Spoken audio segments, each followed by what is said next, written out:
Welcome to Final Expense Telesales. I'm Dana Neeson. Today we're going to be talking about pain and change. You won't want to miss this topic. It might completely change the way you think about the sales process. All that today coming up.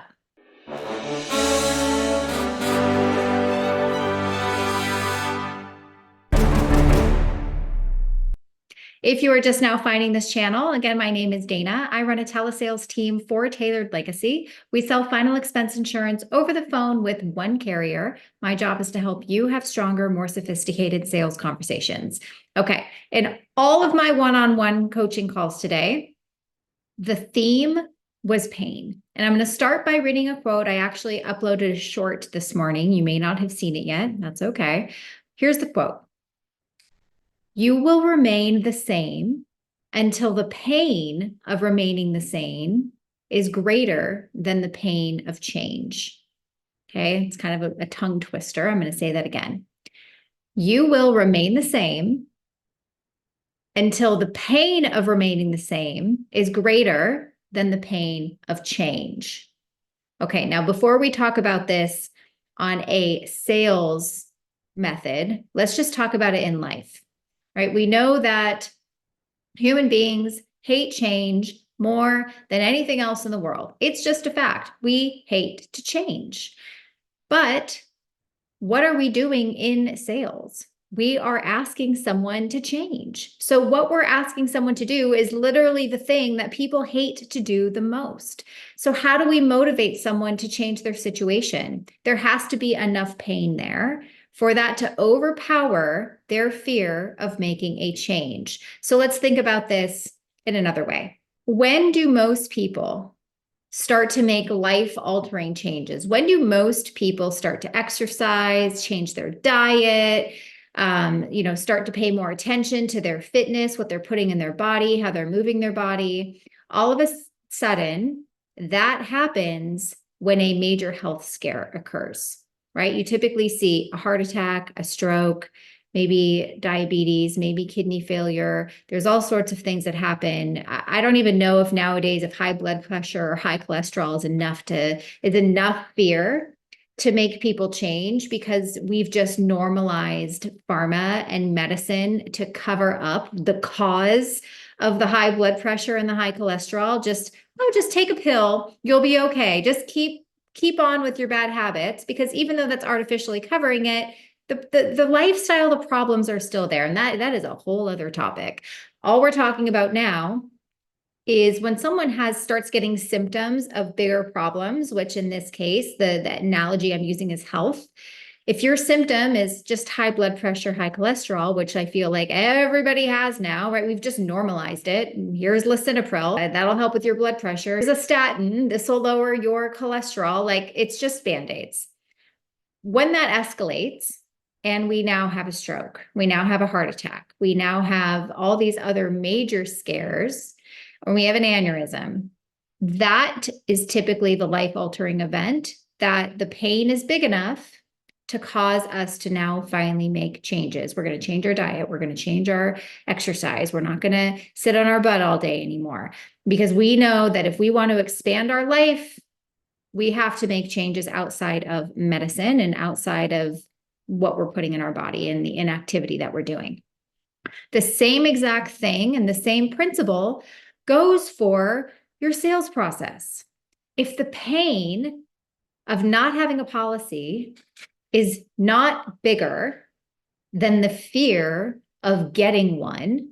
And when I say the fear of getting one, I'm talking about we're dealing with mostly people who are living on fixed incomes, right? Social Security, disability, and we're asking them to part with a percentage of their already very limited budget to pay for something that is not even going to them, that they can't see on the phone. They're not like buying it and immediately using it. It's for their family, who they don't even get it until they finally pass away. So it is such a intangible item, but the one thing that is tangible that they will not have every month is less money.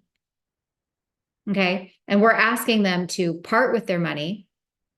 We're asking them to provide us with their bank account and social security number over the phone. That's scary. This is literally what seniors are being told not to do.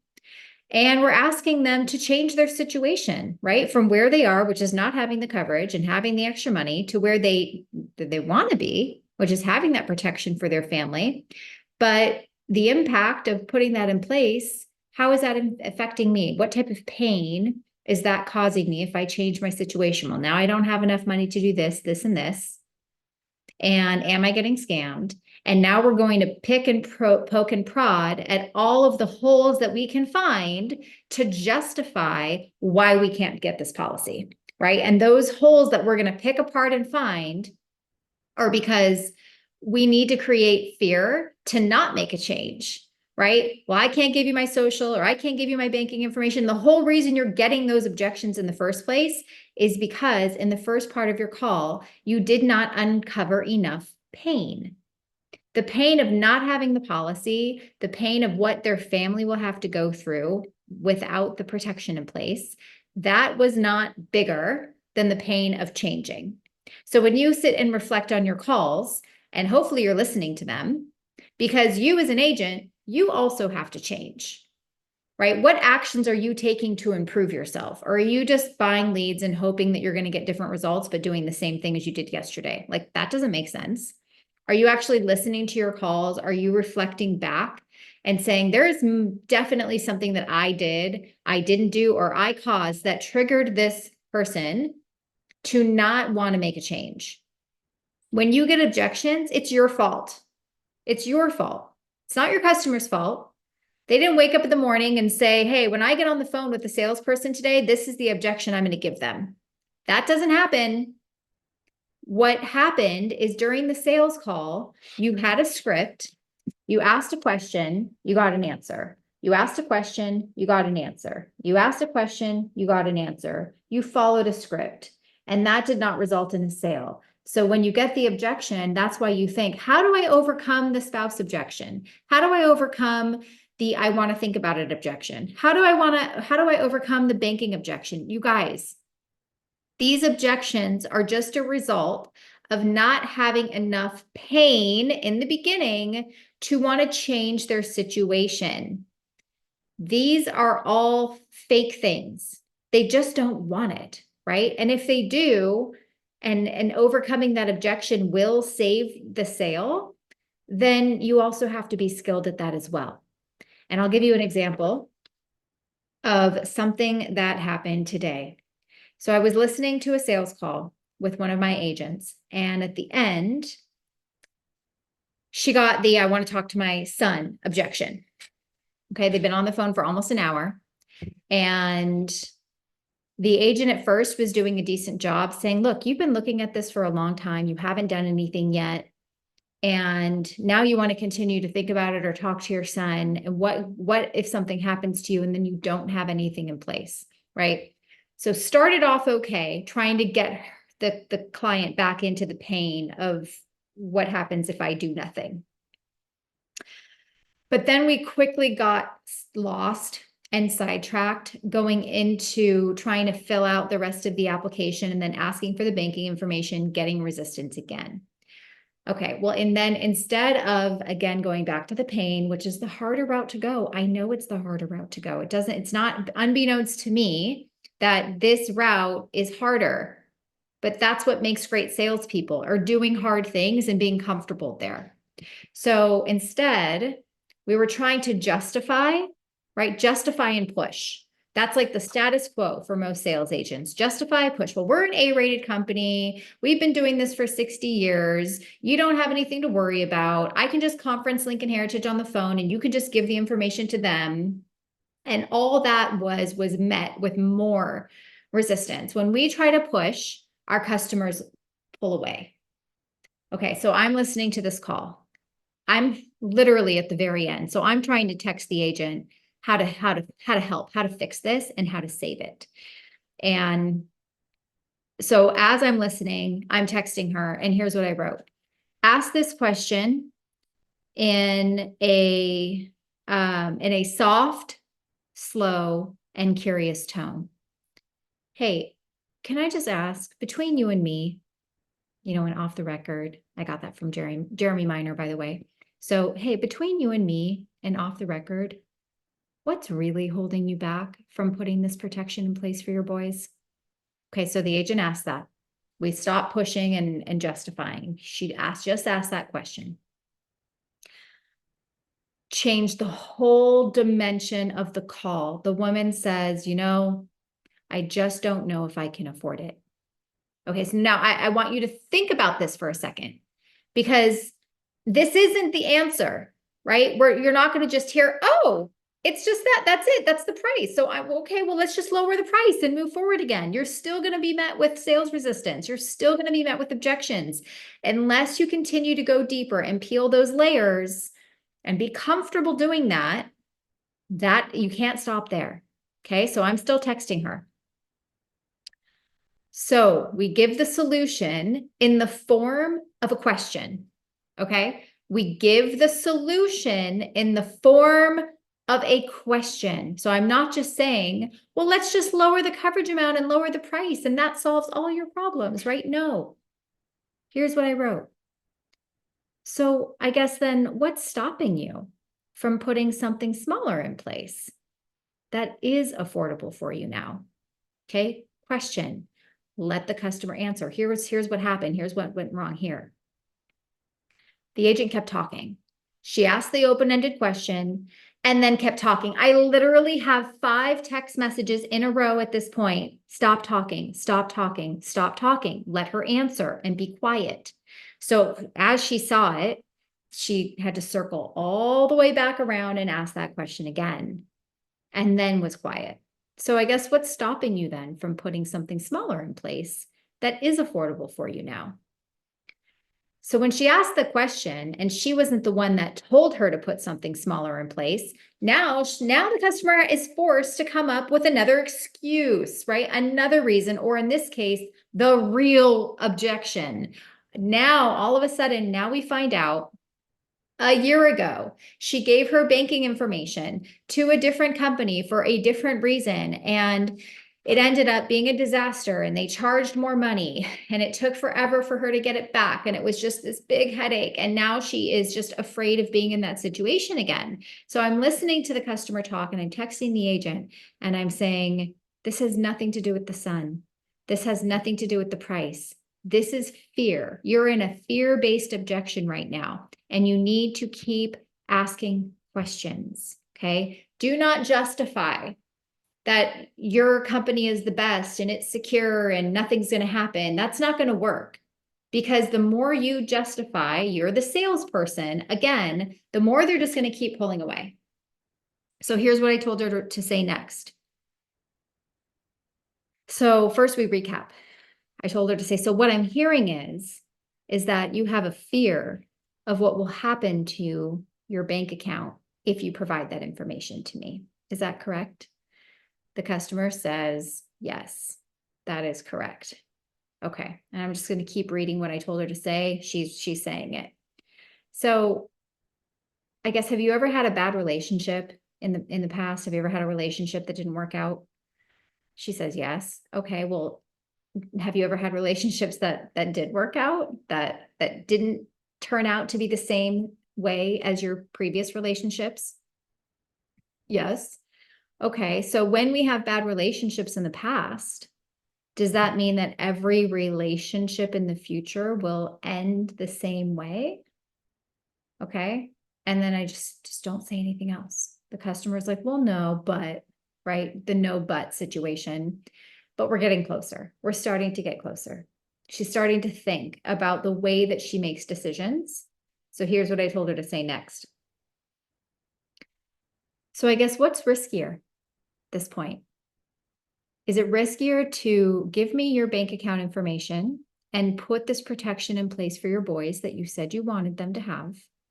Or is it riskier to stay in the same place, not give it to me, and then something happens and your boys have nothing?